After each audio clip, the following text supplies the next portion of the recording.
When I was a child, I spoke as a child. I thought as a child. I understood as a child. For example, when I was 4 years old, my mother would put me in front of the TV every day because on Showtime, one of the Star Wars movies would come on.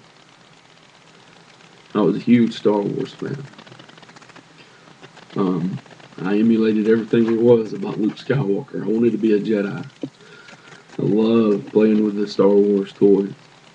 I loved playing with the little lightsaber toy that I had. And if I didn't have it around, I'd grab a broomstick, pretend to fight Darth Vader.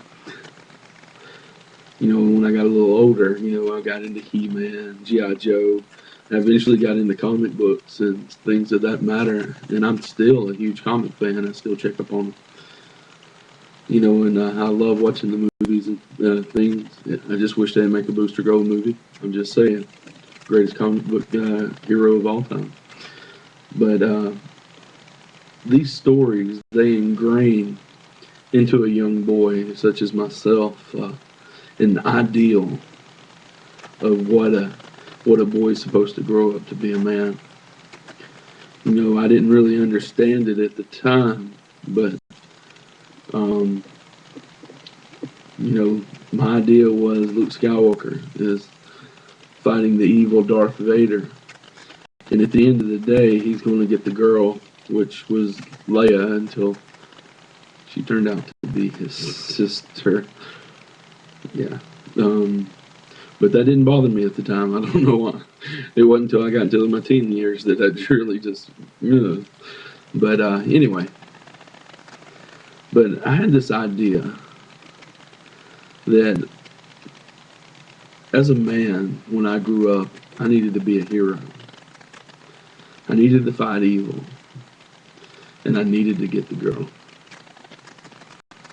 I mean, and even outside of that, I got into teen years. I mean, that's the plot of every Adam Sandler movie there was back then. Just a regular guy who has to rise to an occasion that is bigger than himself. And at the end of the movie, he always got the girl. I mean, the plot never really changed. That was what it was.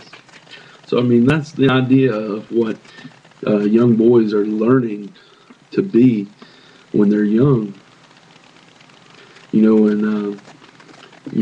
on the same matter, if you look at Disney movies for girls, I have two daughters, so I watch Disney movies pretty regular in their princess collection.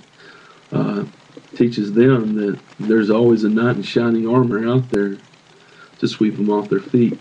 He'll defeat the bad guy, and he'll treat her right. It's just an amazing, amazing concept for both boys and girls as children. Being the hero. But, when I got older and I really started taking, inventory of my life and looking around and seeing what it was, that, the hero concept just doesn't work. I mean, there's never a final battle. There's always a battle, another battle the next day. And as you're young, there's another girl and another girl. For the girls, there's another guy and another guy. And his reasoning as a young boy as I was, I didn't understand that. And it really developed into me a concept that I think that is a tool of the enemy. Because if you look at the story in itself, in the story of Adam Stacks, Jesus Christ is the hero, no doubt. I can't deny that, And every good story always had a hero and a villain. And in Adam Stack's life, could he say that he was the villain of his own life? Maybe a pawn of the villain, but not the true villain. Because a hero is not going to save a villain. And as I got older, You know, I didn't recognize it at the time, but, you know, there was an enemy. His name was the devil, and, also called Satan and by many other names. And he would often, you know, lure me into thinking that I was a villain. It really just was something that I had to overcome. But in the hero story, if I can't be the hero,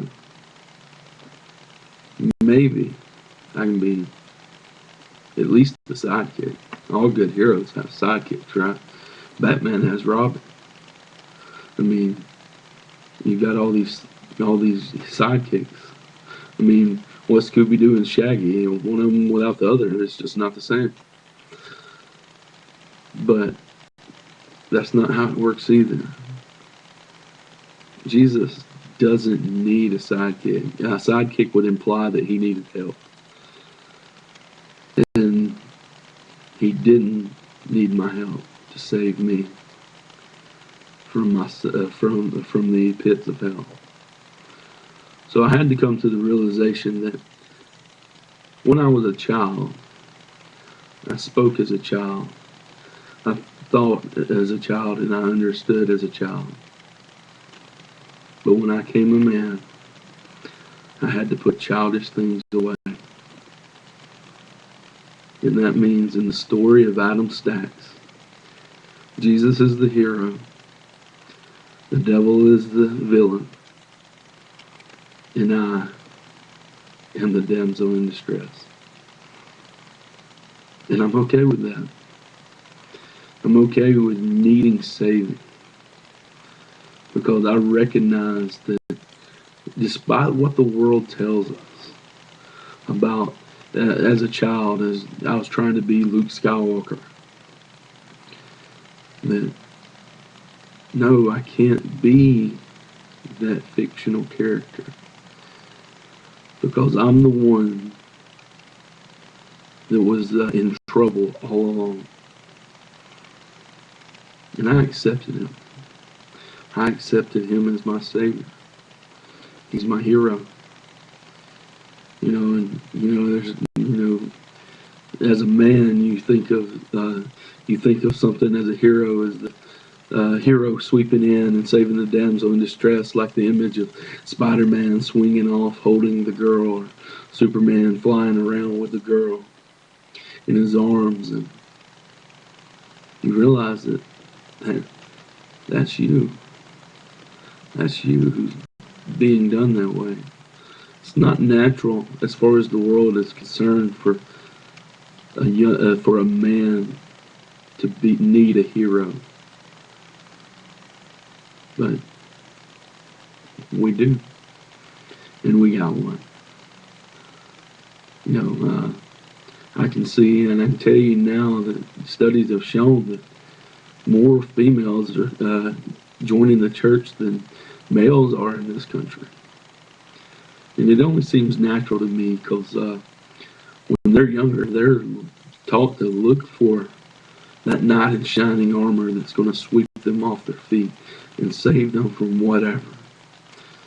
You know, and after a few boys try and fail, it's easy for them to turn to a savior that have never let them down. But as a man, it's hard to admit that you can't do this alone. That there's something bigger than you out there. Something that you can't control. So, if you can't swallow the idea of being a damsel in distress, look at it as a child. Because we all have to come to God with a childlike faith. Look at it as you're hurt as a child, and you can't do it anymore. You can't do what you want to do. You're hurt. What does a child do? They go to their parents, run right in front of them, and throw their arms up until the parent picks them up and holds them and makes it better. That's what Jesus is to me. He's the one that No matter what I'm going through, He has the ability to comfort me. I know that I had the potential to be the villain in my story because I had a debt to pay to society, so to speak. That when the judge was trying to order me into a death sentence, He took that punishment for me. And because of that, He's my hero. So I don't know wherever you are tonight in your situation, when you're listening to this, if you can't do this any longer, turn to your hero. Turn to Jesus and let Him be the God of your life. Let Him be the Savior. Let Him be the comforter. Let Him be the like the parent that picks you up and holds you close and comforts you when you're down. Let us take the childish things of our life and put them away. If we can do this, we will live for Him and it will be a glorious life. I just encourage you all tonight, as I'm sitting in this motel room by myself, just admit that you need Him. And as you do, as you need Him, turn it over to Him. Allow Him to save you. And just live the life that you were supposed to live. And that's really all a hero does, is he gets them through a bad situation to carry them on to live another day. So let's start by living a day for Jesus, our Savior. Good night, and God bless.